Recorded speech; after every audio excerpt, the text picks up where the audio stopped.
di keistimewaan Ramadan dulu. Ramadan itu istimewa sekali, Bu. Apa istimewanya? Apa kata Allah dalam hadis qudsi? Kullu amal ibni Adam. Semua amalan anak Adam untuk mereka semuanya sendiri. Kecuali saum. Saum itu untukku kata Allah, dan aku sendirilah yang memberi pahalanya. Maksudnya apa, Bu? Semua apa yang lainnya yang memberi pahala bukan Allah. Allah yang kasih pahala, tapi Allah perintahkan malaikat untuk mencatatnya. Tapi untuk saum ini, khusus saum ini Allah sendiri yang langsung memberikan penilaian pahalanya. Itu satu keistimewaannya. Dua, keistimewaan di bulan Ramadan ini apa? Ibu, semua amal kebaikan ibadah dilipat-lipatkan pahalanya. Bukan hanya berlipat, Bu, dilipat-lipatkan pahala kebaikannya, berlipat-lipat ganda pahala kebaikannya. Ya, jadi pahala kebaikannya dilipat gandakan atau berlipat-lipat ganda. Ini, Bu, contoh ya. Sebelum Ramadan ini kita baca A'udzubillahi minasyaitonirrajim. Bismillahirrahmanirrahim. Alif Lam Mim. Ini sebelum Ramadan. Kalau sebelum Ramadan ini Rasul katakan apa? Aku tidak katakan alif, lam, mim itu satu huruf, tapi alif sendiri, lam sendiri, mim sendiri, yang masing-masing tiap huruf mendapatkan 10 pahala kebaikan. Ini di luar Ramadan. Nanti begitu masuki Ramadan, satu huruf diberi pahala oleh Allah. Sebagian ulama mengatakan sampai 100 kali, bahkan sampai 1000. Ya, satu huruf. Kalau di luar Ramadan ini kan cuma 10. Begitu Ramadan nanti 100 sampai 1000. Bahkan lebih dari itu. Allah a'lam. Artinya semua kebaikan dilipat-lipatkan pahalanya oleh Allah Subhanahu wa ta'ala. Itu satu keistimewaan. Bu, ini kisah menarik. Ini termasuk bagian keistimewaan Ramadan. Bu, dua sahabat. Yang pertama dia masuk Islamnya di bulan Syawal. Contoh yang paling gampang ini, Bu. Dua sahabat ini, yang satu masuk Islamnya kemarin, bulan Syawal tahun kemarin. 10 hari sebelum Ramadan ini dia meninggal.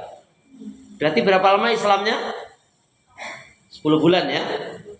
10 bulan atau 11 bulan. Kan Syawal. Ramadan ya. Berarti sekitar 10 bulan Pak dia Islamnya.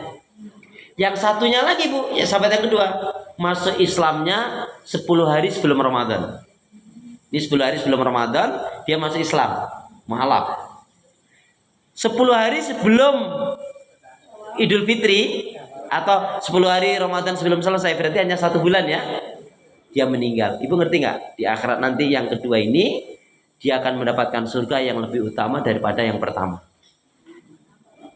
Dibanding Islamnya tadi kan lama yang pertama kan? Kenapa? Karena dia dipertemukan oleh Allah dengan Ramadan, kemudian dia memaksimalkan melakukan ibadah-ibadah di bulan Ramadan. Nah, makanya apa? Bu, jadikanlah seolah-olah ini Ramadan kita yang terakhir. Ya, seolah-olah. Karena saya yakin ibu-ibu juga masih ingin hidup lama. Karena ibu siap nggak kalau Ramadan ini meninggal? Ibu-ibu kalau tanya, ibu-ibu yakin akan mati? Yakin. Ibu sudah siap belum untuk mati? Yang benar belum atau insya Allah? Kalau saya terus terang betul-betul belum siap, maka ibu yang sudah siap silakan duluan kalau bisa.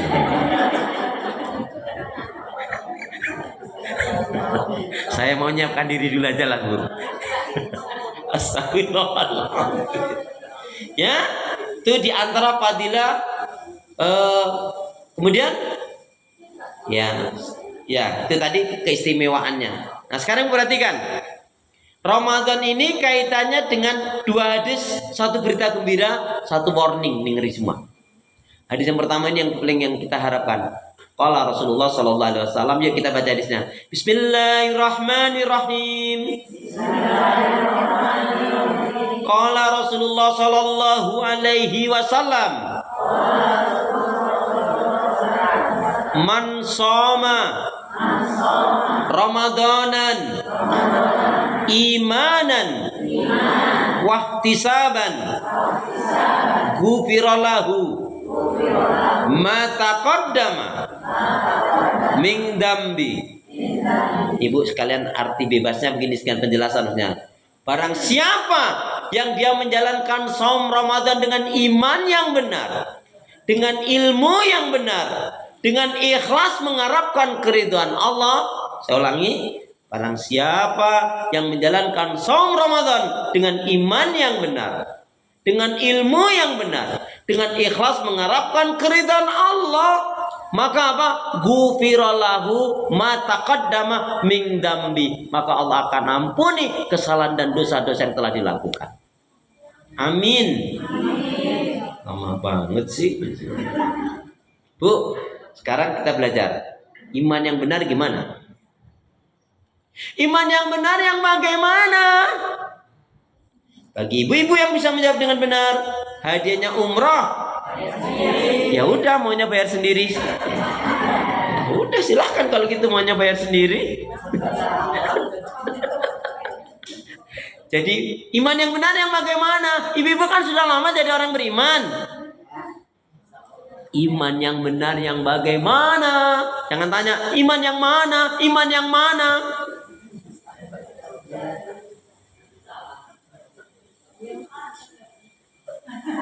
Ayo pura-pura mikirnya, jangan terlalu lama.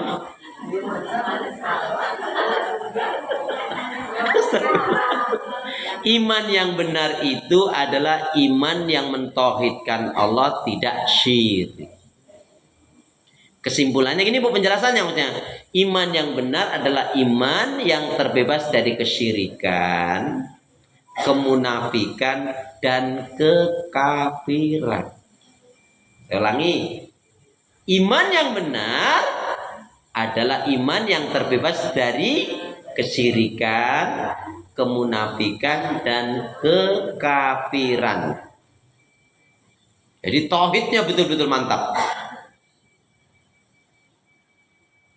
Jadi kalau masih ada unsur-unsur syiriknya, nah macam mana?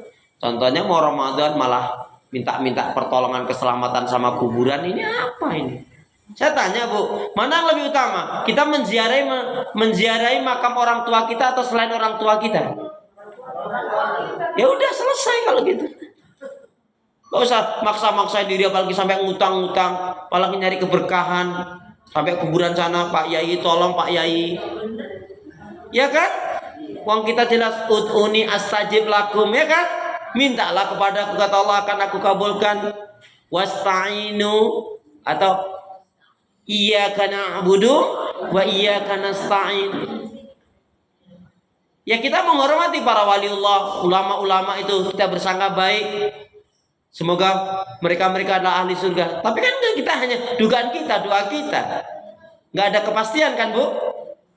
Minta kepada Allah. Wong kita saja menziarahi makam Rasulullah saja cuman begini kan.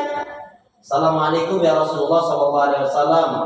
Gitu kan? Kita kemudian bersolawat. Allahumma shalli ala Muhammad, Allahumma shalli. Tidak boleh kita Rasul, tolong please ya Rasul. Ya kan? Nah ya, makanya apa? Cukup assalamualaikum ya Rasulullah sallallahu. Kemudian salawat. Langkah lagi, assalamualaikum ya Abu Bakar As-Siddiq radhiyallahu anhu. Sudah kan? Langkah lagi. Minta itu kepada Allah. Coba saya tanya, assalam yang kasih keselamatan siapa? Minta kepada Allah. Ar-Razzaq yang kasih rezeki siapa? Yang mengabulkan doa, yang menyembuhkan penyakit, ya, yang punya surga, yang kasih pahala. Nah, kalau itu tauhidnya benar, nggak ada lagi berpikir yang ini dan itu, Bu. Karena kita masing-masing datang menghadap Allah dengan amal kita sendiri, ya tak? Baik. Jadi barang siapa yang dia menjalankan saum Ramadan dengan iman yang benar, yang imannya tadi terbebas dari kesyirikan, kemunafikan, dan kekafiran, dan ilmu yang benar yang kedua. Ilmu yang benar gimana yang dimaksudkan? Kita itu berpuasa harus dengan ilmu yang benar. Maksudnya gimana? Ibu akan jawab pasti yang sesuai dengan Al-Quran dan Sunnah Rasul. Tapi gimana? Puasa yang benar itu yang gimana?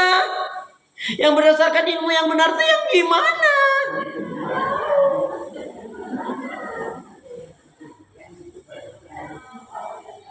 Ini Bu, jadi puasa yang benar yang dilandasi iman yang benar, ilmu yang benar itu apa? Nih gambarannya, penjelasannya. Kita itu berpuasa dengan ilmu yang benar sesuai dengan Al-Quran dan Sunnah Rasul itu apa? Tidak makan, tidak minum dari subuh sampai maghrib. Satu, tidak makan, tidak minum. Dua, mengendalikan emosi, hawa nafsu dan amarah. Tiga, meninggalkan maksiat dan dosa. Empat, meninggalkan yang merusak dan membatalkan puasa. Ulangi ya Bu ya. Gak usah pakai angka lah, nanti Ibu malah kebanyakan ini. Jadi puasa yang berdasarkan ilmu yang benar itu maksudnya apa? Tidak makan, tidak minum. Ya, mengendalikan emosi, hawa nafsu dan amarah. Meninggalkan maksiat dan dosa. Ya. Dan meninggalkan yang merusak membatalkan puasa. Satu lagi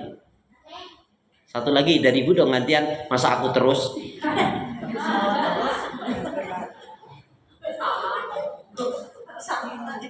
Ayo, tadi nggak makan, nggak minum, mengendalikan emosi, hawa nafsu dan amarah, meninggalkan maksiat dan dosa, meninggalkan hal yang merusak membatalkan puasa. Sampai di sini saja sudah bagus, tapi ada lagi nih yang istimewa ini.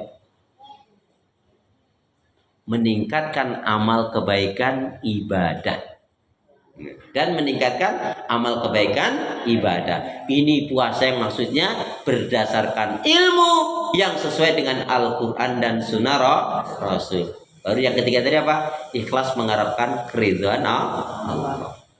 Kalau itu kita lakukan tadi, ghufirallahu ma taqaddama min dzambi, Allah akan ampuni kesalahan dosa kita. Tapi Bu, hadis yang kedua warning, nih ngeri juga nih. Kalau tadi satu harapan betul. Kalau yang kedua apa? Rubba shaimin laisa lahu min siyami ilal ju'al atas. Berapa banyak orang yang berpuasa tidak dapat menilai kebaikan dari puasanya, melainkan hanya lapar dan haus. Kenapa? Puasa marah-marah, puasa dusta, puasa ghibah, puasa menghina, mencela, mengutuk, melaknat. Puasa nyakitin anak mertua. Itu puasanya nggak dapat apa-apa, melainkan hanya lapar dan haus dan dahaga. Ungkit kebaikan. Naudzubillah min. Nah, yang terakhir yaitu ibadah-ibadah yang hendaknya kita tingkatkan di bulan Ramadan. Apa ibadah-ibadah yang hendaknya kita tingkatkan di bulan Ramadan? Tapi Bu, ketahuilah, siapa yang dia di bulan Ramadan ini ibadah-ibadah ini ternyata nggak meningkat, yakin di luar Ramadan lebih susah dia. Yang pertama, ibadah-ibadah yang hendaknya kita tingkatkan di bulan Ramadan. Yang pertama, khatam Al-Quran minimal 1 kali. Bukan hanya membaca, khatam Al-Quran minimal 1